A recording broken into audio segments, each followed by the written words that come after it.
இன்றைக்கி வெண்டைக்காய் துவையல் செய்யலாங்க. எப்படி செய்யலான்னு பார்க்கலாம். ஃபஸ்ட்டு கடாயில் ஒரு டேபிள் ஸ்பூன் எண்ணெயை சேர்த்துக்கலாம். எண்ணெய் சூடாகிடுச்சுங்க. 1/4 டீஸ்பூன் வெந்தயம் சேர்த்துக்கலாம். 1/2 டீஸ்பூன் கடுகு சேர்த்துக்கலாம். 1 டீஸ்பூன் சீரகம் சேர்த்துக்கலாம்.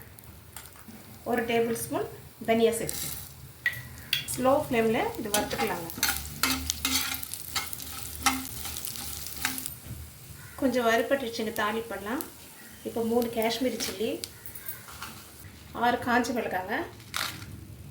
கருகாமல் ஸ்லோ ஃப்ளேமில் வறுத்துக்கலாம். கொஞ்சம் கருவேப்பிலை சேர்த்துக்கலாங்க. நல்லாயிருக்கும், ஃப்ளேவர் நல்லாயிருக்கும். ஒரு 10 பல்லு பூண்டு. நம்ம வெண்டைக்காய் துவையில் தக்காளி சேர்த்து பாருங்க. அதனால் கொஞ்சமாக புளி சேர்த்துக்கலாம். நிறைய வேணால் கொஞ்சமாக சேர்த்துக்கலாம்.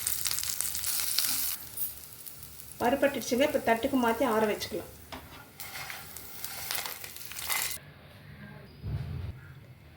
இப்போ கடாயில் 2 டேபிள் ஸ்பூன் எண்ணெய் சேர்த்துக்கலாங்க.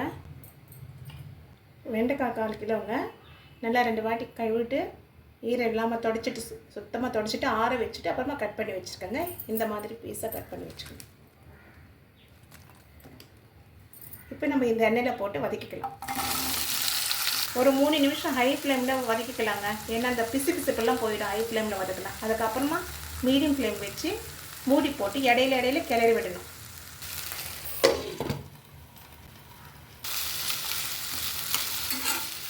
இப்போ வெண்டைக்காய் 50% வெந்துச்சுங்க.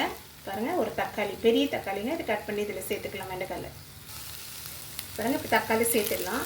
வெண்டைக்காவில் தக்காளி சேர்த்து துவையல் பண்ணுறதால 4 கொட்டை அளவு தான் புளி சேர்த்துருக்காங்க. அதிகமாக சேர்க்கலை புளி.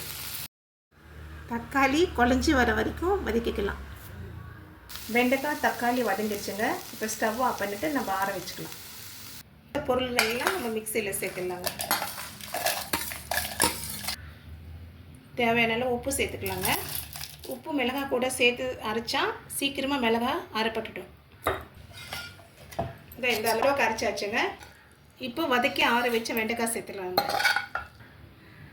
நம்ம இப்போ வெண்டைக்காய் தக்காளி சேர்த்தாச்சுங்க. மிக்சியில் கொரப்பாக அரைச்சிக்கலாங்க. பேஸ்ட்டாக அரைச்சா நல்லா இருக்காது. அரைச்சாச்சுங்க.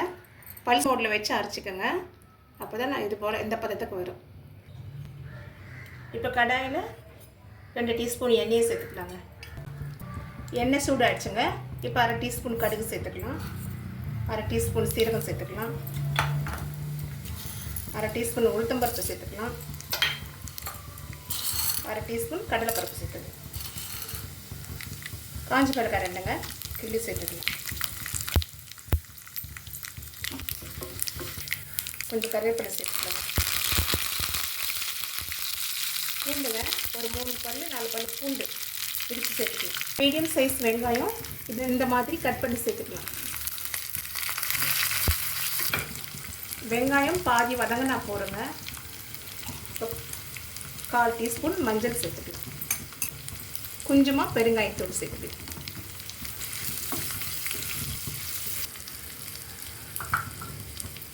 தாளிப்பு வதங்கிடுச்சுங்க. துவையில் சேர்த்துடலாங்க.